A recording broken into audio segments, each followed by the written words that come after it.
Hello everyone, it's David again. We are on Babylon 5, Season 5, Episode 6, Strange Relations. We start off, Michael Garibaldi overhears a conversation between Lochley and Delenn, talking about Lochley's relationship with Sheridan, prior relationship, I should say.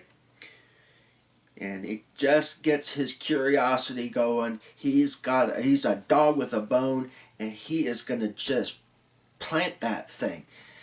At any rate, Londo tells Zack that a long time ago there was another Emperor Malari, because Zack says, "Oh, you'll be Emperor Londo Malari the first," and he's like, "The second." He goes, "The second?" He goes, "Yes." He goes, "Long time ago there was a Londo Malari the first." And he said, "Well, what happened to him?" "Things ended badly for him too." Okie dokie. A transport is destroyed trying to dock inside B5. And we cue the entrance. We see Lita is looking for supplies in Med Lab. And she talks to Dr. Franklin, who is like, "Look, why don't you just send them up here? I'm a doctor. I'll look them over. I'll give them the appropriate medications." And she's like, "Doctor, you have to understand, these people don't trust doctors. They've had heavy-duty experiments performed on them by Psychor." And it reminds me of the Tuskegee experiments, which was, I believe, I want to say it started in the 1920s or 30s. If you Google it, you'll find out. We had to learn about it in nursing school, near Tuskegee, Alabama, and it also involved some of the Tuskegee Airmen, some heroes from World War II. And up until the 1980s, it was a study on African American men and long-term syphilis. And so what would happen is they would contract syphilis, these men, and they were prevented from getting treatment. There were standing orders in all the counties around them. If any African American male comes in with signs of syphilis, you send them to this one hospital. And this one hospital would not give them antibiotics or anything, just monitor their condition and report on the progress of the syphilis. And it was run, of course, by white people.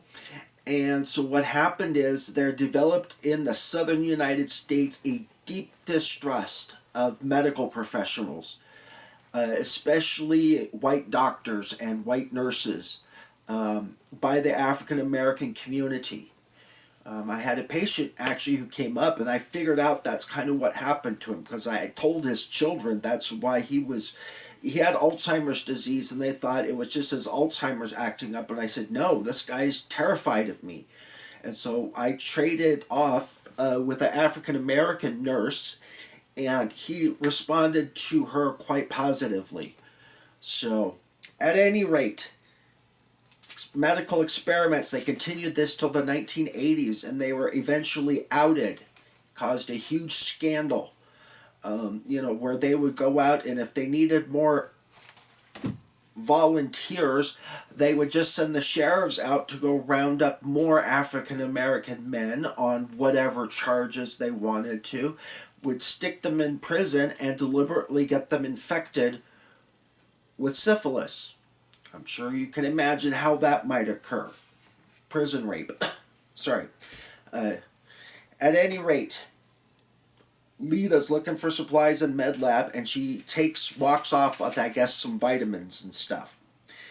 A transport with a Psychor emblem and Bester arrives. In a rage, Michael Garibaldi tries to assault Bester, who's having a nice coffee conversation with Captain Lochley about René Descartes, who's a French philosopher.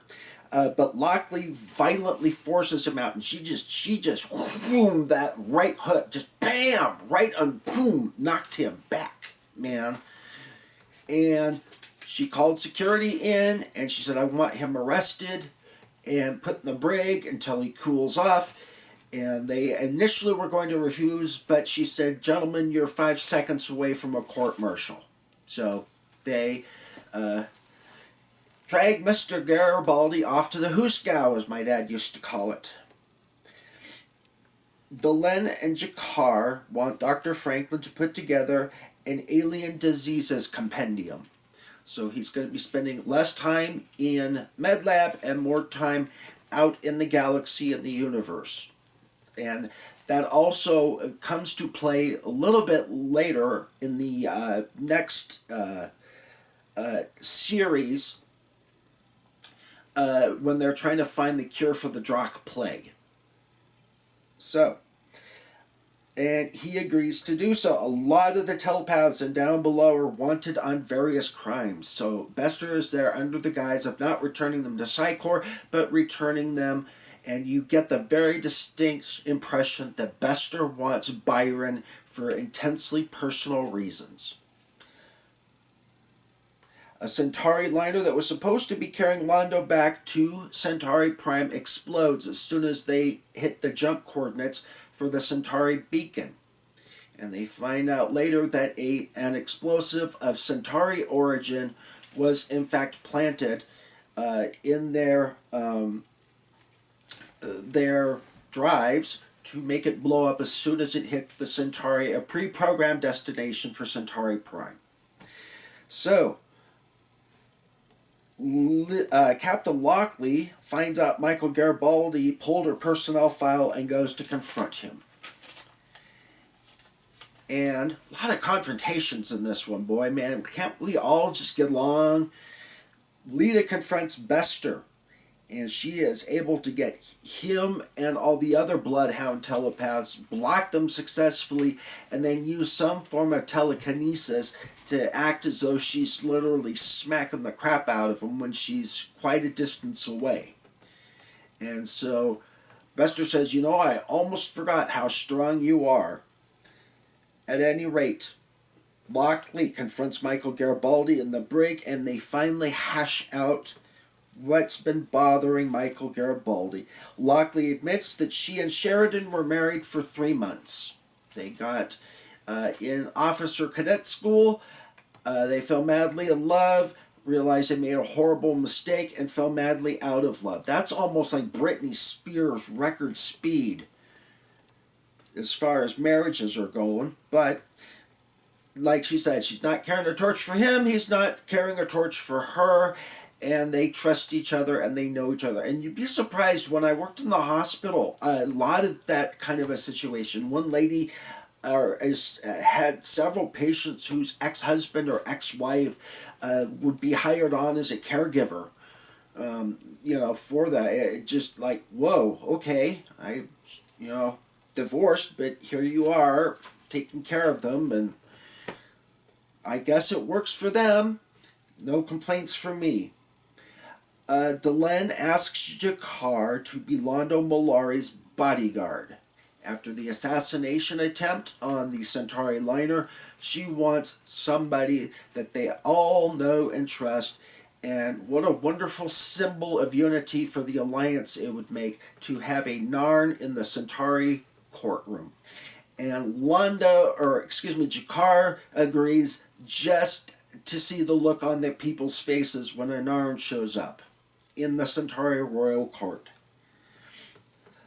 Lochley ends up negotiating a 60-day reprieve, which is, it'd be interesting how you would do a 60-day quarantine on a space station of that size with that many people.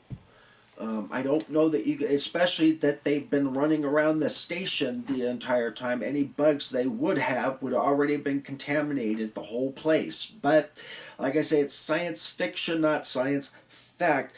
Zach Allen warns Captain Lochley that Byron is a martyr.